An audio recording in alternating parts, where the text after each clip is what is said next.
வணக்கம். ஒரு பையனை பார்த்து பசு மாதிரி இருக்கா அப்படின்னா ரொம்ப சந்தோஷப்படுவான். எரும மாடு மாதிரி வளர்ந்துருக்கு, அறிவில்லை அப்படின்னா அவனுக்கு கோபம் வந்துடும். நம்ம கிட்டேயே சில பேர் வந்து மாடு மாதிரி உழைக்கிறேங்க, ஒரு பிரயோஜனமும் இல்லை அப்படின்னு சொல்லுவாங்க. ஆனா சில பெரியவங்களே மாடா மாறின கதையெல்லாம் இருக்கு. என்ன தெரியுமா? ஒரு முறை தேவலோகத்துல பரந்தாமனுக்கும் ஈஸ்வரனுக்கும் சொக்கட்டா நாட்டம் நடக்குது. இதுக்கு நடுவர் யாரு தெரியுமோ?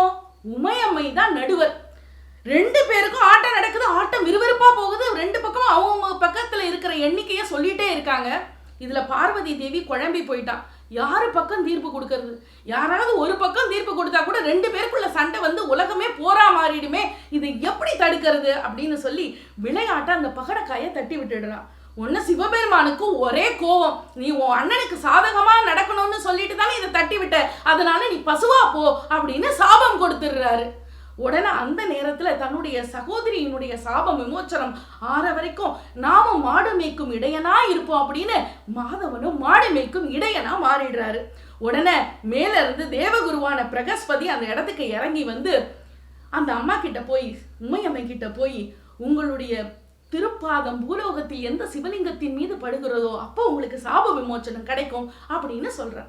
உடனே பசுவும் தன்னுடைய தெய்வீக பயணத்தை ஆரம்பிக்குது. தேரெழுந்தூர்ல ஆரம்பிக்குது அந்த பசு தன்னுடைய பயணத்தை. அங்க இருந்து தொழுதாயங்குடியில இருக்கிற பசுமந்தையில கொஞ்ச நாள் இருந்து பக்கத்துல இருக்கிற அசிக்காடுக்கு போகுது. அங்க பொன்னாலாகிய சிவலிங்கத்துக்கு தன்னுடைய ஆபரணங்களை எல்லாம் சார்த்தி விட்டு அங்க இருந்து சோழ நாட்டின் கரையோரம் இருக்கக்கூடிய கோமன் என்கிற தரத்துக்கு வந்து அதுக்கு பக்கத்துல இருக்கிற ஊரான நச்சினார்குடிக்கு வருது. அந்த இடத்துலதான் மாதவன் மாடு மேய்த்தார். மாதவன் மாடு மேய்த்ததுனால அந்த இடத்துக்கு பேரு மாந்தை அப்படின்னு வந்தது. ஏன்னா அவ்வளவு சிறப்பு மிக்க இடம் அந்த மாந்தைங்கிற இடம். அங்க இருந்து திருக்கோழம்பம் வழியா நந்திபுரம் என்கிற தலத்துக்கு வராங்க. அந்த நந்திபுரம் தான் இன்னைக்கு இருக்கிற திருவாவடுதுறை என்கிற ஒரு திருத்தலம். அந்த இடத்துக்கு வந்து அரச மரத்துக்கு பக்கத்துல இருக்கிற ஆற்றுல நீராடி அரச மரத்தடியில உட்காந்து ஈசனை நினைச்சு தியானம் பண்றாங்க. லிங்கத்தை நினைச்சு சிவபெருமானை நினைச்சு உடனே சிவபெருமான் அங்க பிரசன்னமாகிறார். அந்த உமாதேவிக்கு சாப விமோச்சனம் கொடுக்கிறார். இப்படி உமாதேவி சாப விமோச்சனம் பெற்ற நாள் எந்த நாள் தெரியுமா? பூச நட்சத்திர நாள்ல தான் உமாதேவி சாப விமோச்சனம் பெற்றாங்க. பசுவுக்கு சாப விமோச்சனம் கொடுத்ததுனால அங்க இருக்கிற ஈஸ்வரனுக்கு கோமுக்தீஸ்வரர் அப்படின்னு பேர் வந்தது. உமாதேவியை அனைத்தெழுந்த நாயகராகவும் அவர் அங்க காட்சி தருகிறார். இப்படிப்பட்ட சிறப்பு மிக்க பூச நட்சத்திர அன்பர்களுக்கு இந்த பூச நட்சத்திரத்திற்கு அதி தேவதை யாரு அப்படின்னு பார்த்தா தேவகுருவான பிரகஸ்பதி தான் அதி தேவதையாக. இவர் அபய வரத கோலத்தில் அமர்ந்த கோலமாக ரொம்ப அழகா காட்சி தருகிறார். இன்னமும் இந்த நட்சத்திரத்துல பூச நட்சத்திரத்திலே பிறந்தவர்கள் குருவை கூட போய் வணங்கலாம். குரு வீற்றிருக்கிற தலங்களிலே கூட போய் வணங்கலாம். அவ்வளவு சிறப்பு உண்டு. ஏன்னா பிரகஸ்பதி குரு இல்லையா, தேவகுரு இல்லையா, அதனால குருவை வழிபடுவதும் மிகச்சிறந்த பலனை அவர்களுக்கு கொடுக்கும். இங்க தல விருட்சம் எது அப்படின்னு பார்த்தா அரச மரம் தான் தல விருட்சமா இருக்கு. அரச மரத்துக்கு ஒரு சக்தி உண்டு. என்ன சக்தி உண்டுன்னா மேகத்தை கவர்ந்து மழையை கவர்ந்து இழுக்கக்கூடிய ஒரு சக்தி உண்டு. அதனாலதான் வேள்வியிலெல்லாம் கூட அரசங்குச்சிய பயன்படுத்துவாங்க.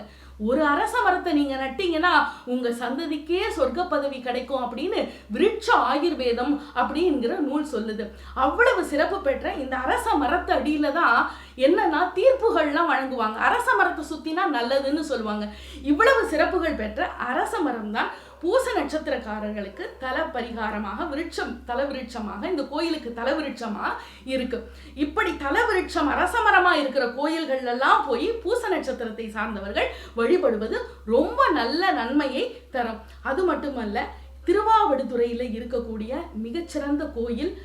அந்த கோயில்ல கோமுக்தீஸ்வரர் அதுல குஜநாயகியோடு மிக அழகாக காட்சி தருகிறார். அங்க இருக்கக்கூடிய மிக உயரமான மகா நந்தி திருமாளிகை தேவருக்காக அந்த மதில்களில் இருக்கிற நந்திகள் எல்லாம் ஒன்று சேர்ந்து திருமாளிகை தேவருக்காக மகா நந்தியாக எழுப்பப்பட்ட நந்தி. அந்த மிகச்சிறந்த வானுயர இருக்கிற அந்த மகா நந்தியானது சாதாரண வெறும் கல்லால் கட்டப்பட்டது அல்ல, ஒரே கல்லால் கட்டப்பட்ட நந்தி அல்ல, சுதை சிற்பமும் அல்ல, பல கருங்கற்களை கொண்டு சேர்த்து உருவாக்கப்பட்ட மிகப்பெரிய நந்தி. 600 வருடம் பாரம்பரியம் மிக்க சைவத்தையும் தமிழையும் போற்றி வளர்த்த திருவாவடுதுறை ஆதீனம் இருக்கக்கூடிய திருத்தலமும் இந்த திருவாவடுதுறை என்கிற திருத்தலத்தில் தான். அப்படி திருவாவடுதுறை திருத்தலத்திற்கு வந்து மிக சிறப்பாக கோமுக்தீஸ்வரரையும் அதலகுஜ நாயகியையும் நீங்கள் வழிபட்டு அனைத்து பலனையும் பெறலாம். பசுவுக்கு முக்தி தந்ததுனால திருவாவடுதுறையில இருக்கிற ஈசனுக்கு கோமுக்தீஸ்வரர் அப்படின்னு பேரு வந்தது.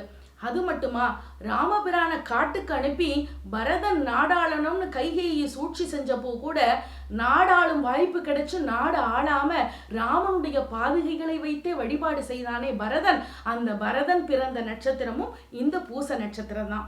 அது மட்டுமா, பிரம்மா தாமரை பூவையும் கிளியையும் சிருஷ்டித்த நாள் எந்த நாள் தெரியுமா? பூச நட்சத்திர திருநாள்ல தான். பூச நட்சத்திர அன்பர்களே, உங்களுக்கு என்னுடைய பாராட்டுகளும் வாழ்த்துகளும். நன்றி, வணக்கம்.